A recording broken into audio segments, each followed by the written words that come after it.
ये आज की टॉपिक पे हम बात करते हैं फार्माकोलॉजी में जो रिसेप्टार एक टॉपिक होता है उसके बारे में। तो रिसेप्टार हमारा क्या होता है, कैसे इसका ड्रग से कनेक्शन है, कैसे ड्रग इसके द्वारा हमारे बॉडी में काम करती है। आइए इसी के बारे में समझेंगे कि रिसेप्टार क्या होता है। तो ये वीडियो खासकर फार्मेसी के लिए एंड मेडिकल के स्टूडेंट जितने भी उन लोगों के लिए इंपॉर्टेंट होने वाली है। अगर आप मेडिसिन से रिलेटेड काम कर रहे हैं तो आपको फार्माकोलॉजी का ये रिसेप्टार टॉपिक समझना बहुत ज़रूरी है, क्योंकि जितनी भी दवाएँ दी जाती हैं वो किसी न किसी रिसेप्टार से ही बाइंड करती हैं। तो रिसेप्टार बहुत इंपॉर्टेंट टॉपिक है। तो आइए समझते हैं receptor these are the binding site of the drug जिस साइट पे बाइंड करता है उसी को हम रिसेप्टार बोलते हैं। और रिसेप्टार क्या होता है, प्रोटीन का बना होता है। प्रेजेंट कहाँ होता है, हमारे ह्यूमन बॉडी के सेल पे। जितने भी जीव हैं उनमें जो सेल होती है, सेल पर बांधे रहते हैं रिसेप्टार। उसी रिसेप्टार जहाँ ड्रग हमारी बाइंड होती है उसी को हम क्या बोलेंगे, रिसेप्टार बोलेंगे। विद फंक्शनल कोरिलेट का यहाँ पे मतलब समझ लिया आम भाषा में, जो स्ट्रक्चरली यानी कि स्ट्रक्चर के रूप में मैच करे। तो ड्रग का जो स्ट्रक्चर होगा, रिसेप्टार के बाइंडिंग साइट का जो स्ट्रक्चर होगा वो मैच करना चाहिए, तभी ड्रग वहाँ पे बाइंड करेगी। Two important term related to the receptor आज एफिनिटी एंड इंट्रिंसिक एक्टिविटी। जो रिसेप्टार होता है दो इम्पॉर्टेंट फैक्टर पे टर्म पे बात करता है, एक एफिनिटी, दूसरा इंट्रिंसिक एक्टिविटी। आगे इसकी बात करेंगे। देखिए हमारे सेल पे रिसेप्टार है। रिसेप्टार का साइज देखिए, यहाँ पे सर्कल में एक मुंह खुला हुआ दिख रहा है। उसके बाद लिगेंड को हम बोल सकते हैं ये दवा है, मेडिसिन है। वो आ रही है, उसका भी स्ट्रक्चर देखिए, सर्कल है, गोलाकार है। तो जब स्ट्रक्चर फंक्शनल कोरिलेट का मतलब वही स्ट्रक्चर जब मैच करेगा तभी वो बाइंड कर पाएगी। तो आपने समझ लिया रिसेप्टार क्या होता है। जहाँ पे ड्रग बाइंड करती है जिस साइट पे, उसी को हम क्या बोलेंगे। ध्यान से समझिए एफिनिटी और इंट्रिंसिक एक्टिविटी को। Affinity is the ability of drug to combine with the receptor. अब ये जो ड्रग होती है, हमारी जो मेडिसिन होती है, उसकी एबिलिटी होनी चाहिए। क्या एबिलिटी होनी चाहिए, रिसेप्टार से बाइंडिंग यानी कंबाइन, बाइंडिंग होने की एबिलिटी होनी चाहिए। जिस ड्रग की एबिलिटी रिसेप्टार से बाइंडिंग होने की होती है उसी को हम बोलते हैं एफिनिटी है। यानी affinity is the ability of drug की योग्यता होनी चाहिए रिसेप्टार से बाइंड होने की, कंबाइन होने की। तो उसको हम क्या बोलेंगे, एफिनिटी बोलते हैं। If a drug has no affinity it will not bind to the receptor. जिस ड्रग की एफिनिटी नहीं होती है यानी बाइंड करने की क्षमता नहीं होती है, वो ड्रग रिसेप्टार से बाइंड हो भी नहीं पाती। यानी कि जिस ड्रग की एफिनिटी नहीं है वो ड्रग रिसेप्टार से बाइंड भी नहीं हो पाती है। It will not bind to the receptor.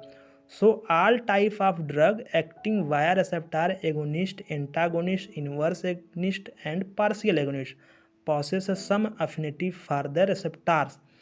जितने भी ऑल टाइप के ड्रग हैं, जितने भी ड्रग हैं जो रिसेप्टार से एक्ट करते हैं, रिसेप्टार पर बाइंड करते हैं, वो कई तरह के डिवाइडेड हिस्सों में हैं। जैसे एगोनिस्ट के तौर पे, एंटागोनिस्ट के तौर पे, इन्वर्स एगोनिस्ट, पार्शियल एगोनिस्ट, इन सब के तौर पे।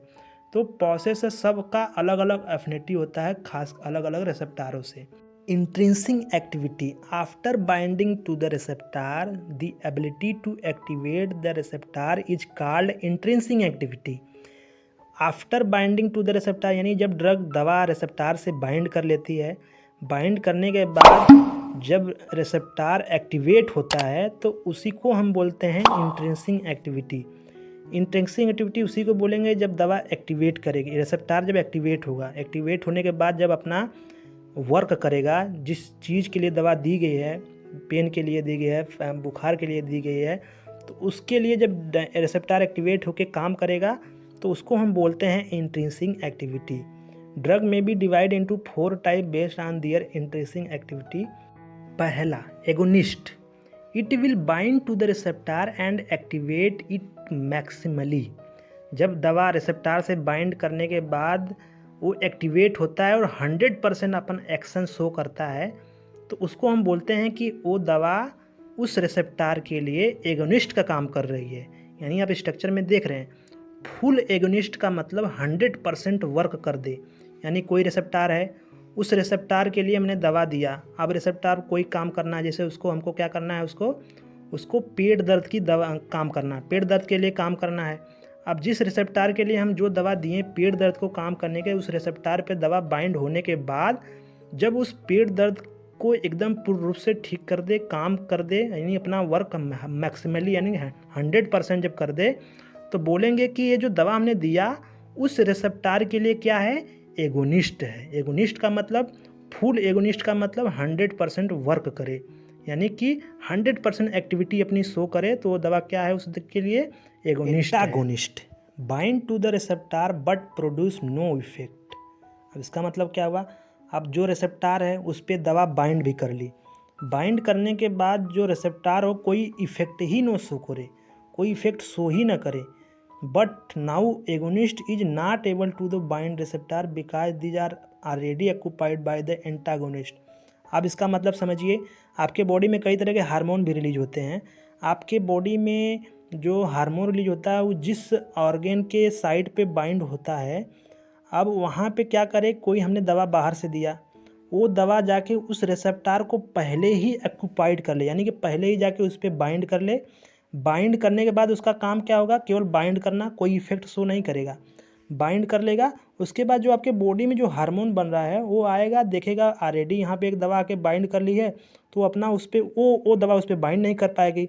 जब वो दवा उस पर बाइंड नहीं कर पाएगी तो क्या होगा, वो अपनी एक्टिविटी शो ही नहीं कर पाएगा हार्मोन। तो इसलिए इस दवा का यूज करते हैं एंटागोनिस्ट के रूप में। ये क्या करता है, जिस रिसेप्टार से बाइंड करता है कोई इफेक्ट शो नहीं करता है, और जिस रिसेप्टार को पहले ऑक्यूपाइड कर लेता है। दूसरा जो एगोनिस्ट होता है, जो एगोनिस्ट के तौर पे जो आपका हार्मोन है, न्यूरोट्रांसमीटर है आपके बॉडी में, वो सब क्या करते हैं, उस रिसेप्टार पर बाइंड नहीं हो पाते, जिसके वजह से उनकी जो एगोनिस्टिक एक्टिविटी है, एगोनिस्ट का काम होता है, वो शो नहीं हो पाता है।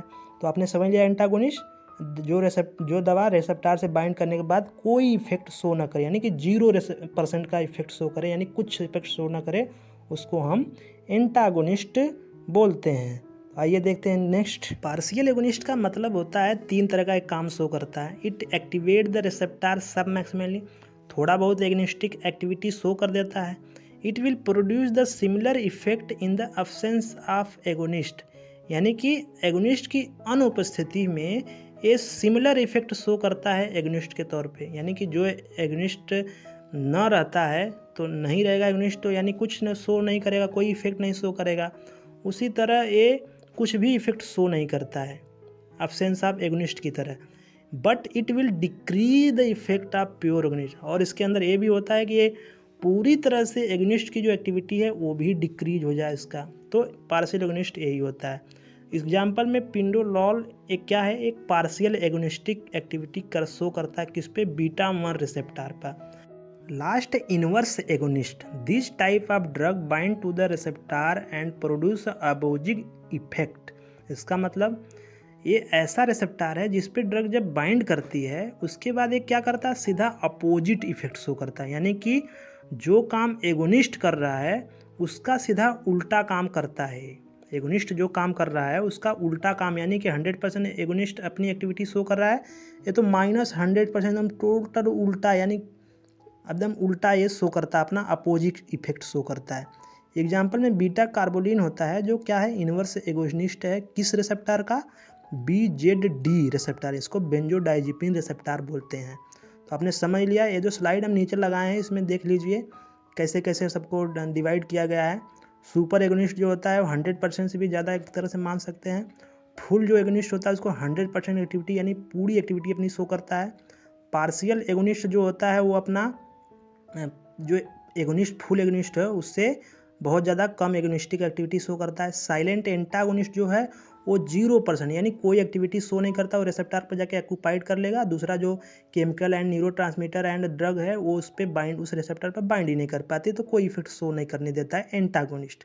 फुल इनवर्स एगोनिस्ट जो होता है वो 100% अपोजिट इफेक्ट शो करता है। तो आपने समझ लिया रिसेप्टार के बारे में, agonist, antagonist, partial agonist, inverse agonist क्या होता है, इंट्रिंसिक एक्टिविटी क्या होता है, एफिनिटी क्या होता है, रिसेप्टार क्या होता है, आपने समझ लिया। उम्मीद है आपको वीडियो पसंद आएगा, लेकिन एक चीज़ और याद रखिए, अगर आपको रिसेप्टार के बारे में जानना है कि कौन सा रिसेप्टार क्या होता है, कैसा होता है, कौन से बॉडी के किस ऑर्गन में, हार्ट में कौन सा रिसेप्टार है, आई में कौन सा है एंड लंग्स में कौन सा है, सारे बॉडी के अलग अलग ऑर्गन में कौन कौन से रिसेप्टार पाए जाते हैं उसके बारे में जानना चाहते हैं, या फिर क्लासिफिकेशन ऑफ रिसेप्टार के बारे में जानना चाहते हैं, तो कमेंट कीजिए कमेंट बॉक्स में, एंड तब मैं उसके लिए अलग से एक वीडियो बनाऊंगा। मिलते हैं नेक्स्ट वीडियो में, तब तक चैनल को सब्सक्राइब कीजिए, शेयर कीजिए, अपने मेडिकल फील्ड के रिलेटेड दोस्तों को शेयर कीजिए। मिलते हैं नेक्स्ट वीडियो में, धन्यवाद।